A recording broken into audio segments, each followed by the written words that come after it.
Hello! So, water is the theme that I'm going to be tracing through the Old Testament today. It is certainly not something that I ever noticed when I read or studied the Bible before, but as soon as the idea was suggested, it quickly became obvious to me that this is intentionally used as a theme throughout the Scriptures. The Old Testament presents God as the one who commands water. An idea that flows through the entire Old Testament. I believe this is significant because water is one of the most essential things for life, nearly as important as air. God uses this fact to teach his people about who he is and how they should relate to him. He also gives water, which is ultimately sourced from him, as a means of cleansing from sin and ceremonial uncleanness. For the people of the ancient Near East, finding a reliable supply of water was a matter of life and death. Therefore, we see that most large cities of the time sprang up around rivers or springs. So, when ancient people heard the account of Genesis 2, explaining how Eden had a river that fed the garden and divided into 4 rivers, the original audience would have understood this as showing the fertility and prosperity of the garden. Water is vital to life, and in the ancient Near East, where water was often scarce, it was valued even more highly. It quickly becomes plain how important water is and how God uses it to reveal himself as we proceed through the Old Testament. In Genesis 21:14-21, Abraham sends away his concubine Hagar with her son Ishmael. He gives them a skin of water, and they go off into the wilderness. After the water is exhausted, Hagar is unable to find any more, and so she despairs. But God hears the boy crying, and he shows up and reveals a well, saving Hagar's life and Ishmael's. This story sets forth the premise that Yahweh provides water for his people when they thirst. When Israel left Egypt, they found themselves pursued and cornered by the army of Pharaoh at the Red Sea. This is when God shows his power and parts the sea to allow his people to pass safely. God then brings the sea back down on the heads of the Egyptians, wiping out the whole army. This is also hearkening back to the first time that God used water as a means of destroying his enemies in the flood of Noah in Genesis 6-9. There are multiple aspects to what God is doing here. First, he's demonstrating his authority over nature, specifically the waters of the sea. This, combined with what we have seen of Yahweh so far, shows that he is a God who is able to control the waters, and therefore is able to provide water for his people, or use it to destroy his enemies. Second, this is a test, showing the hearts of the people as they complain and try to turn back to Egypt. But it also shows the ability and faithfulness of Yahweh, who parts the sea to save his people. In Exodus 15:17, and Numbers 20 and 21, we see God bring his people into situations where they needed water but could find none. This meant death for the millions of Israelites in the wilderness. And each time these dire situations occurred, it revealed the distrust and rebellion of the people, while it also revealed the patience and faithfulness of God. The people were tested, and Yahweh was proven. The other significance of water in the Torah is that it is used for cleansing. You'll see this a lot throughout the book of Leviticus and towards the end of Exodus.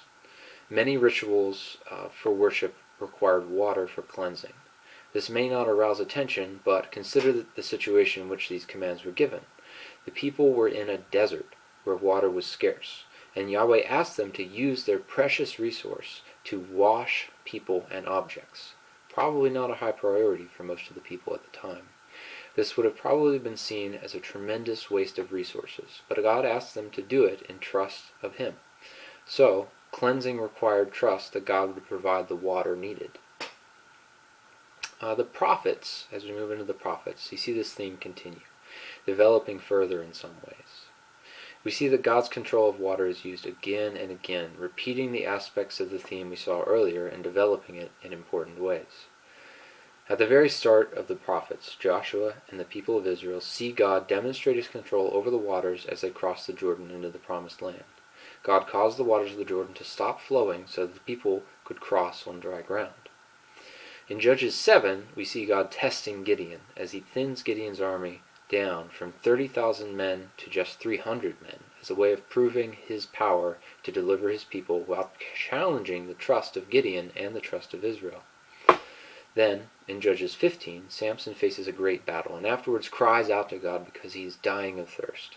God causes another water source to spring up to save him.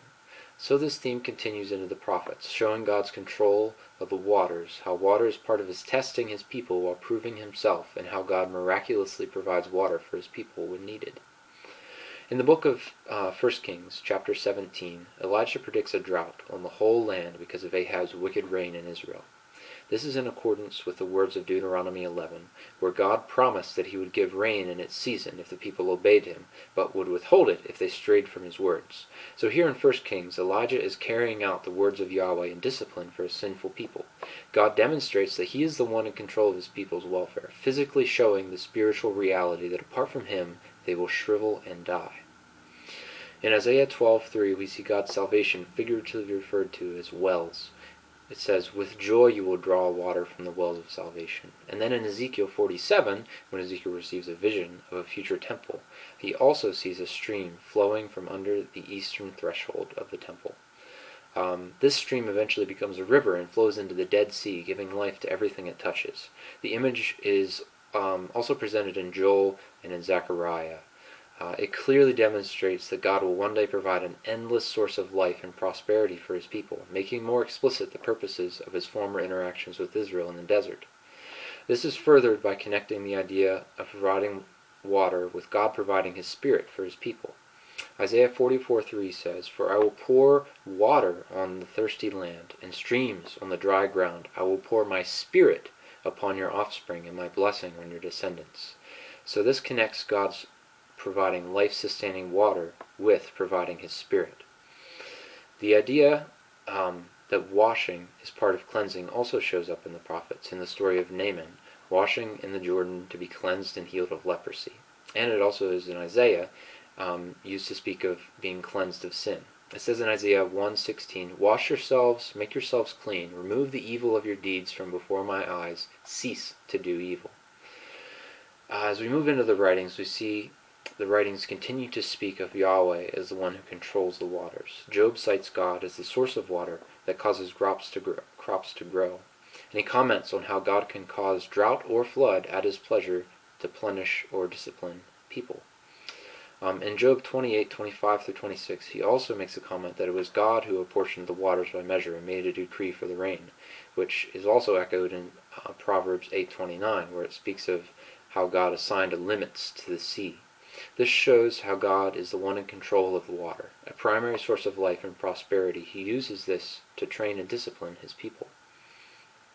The Psalms also develop this theme, as we see in Psalm 1, where it says that the one who lives by God's teaching is like a tree planted by streams of water that yields its fruit in its season.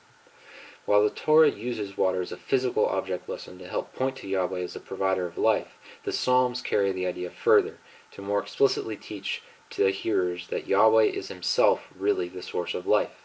The person who walks with God has a source of life and prosperity at all times. Psalm 63:1 presents this in a different way, saying, "O God, you are my God. Earnestly I seek you. My soul thirsts for you. My flesh faints for you, as in a dry and weary land where there is no water."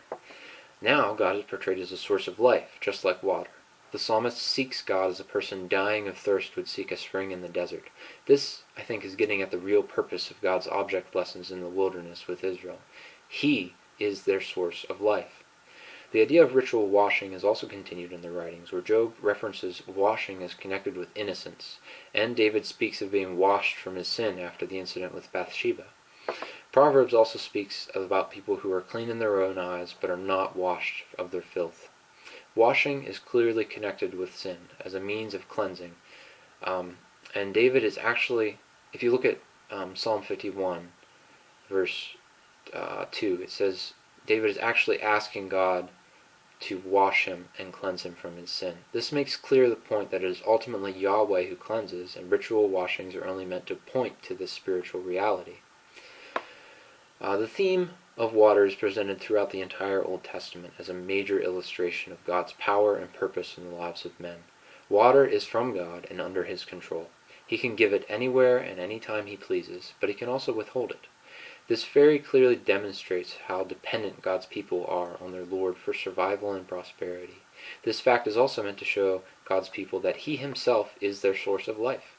God's provision was supposed to help Israel see through the physical how Yahweh was the only one who could provide for their spiritual as well as their physical needs. Water is essential for cleansing, and it is obvious that only Yahweh could provide this water, and the people needed to be cleansed of sin. And so by extension, He was the only one who could cleanse sin. Water ultimately symbolizes God as the source of life and cleansing for His people. I would expect this theme to continue in the New Testament, especially in the spiritual aspect. It seems to me that as time progressed, the authors of Scripture focused more and more on the spiritual illustration that water provides.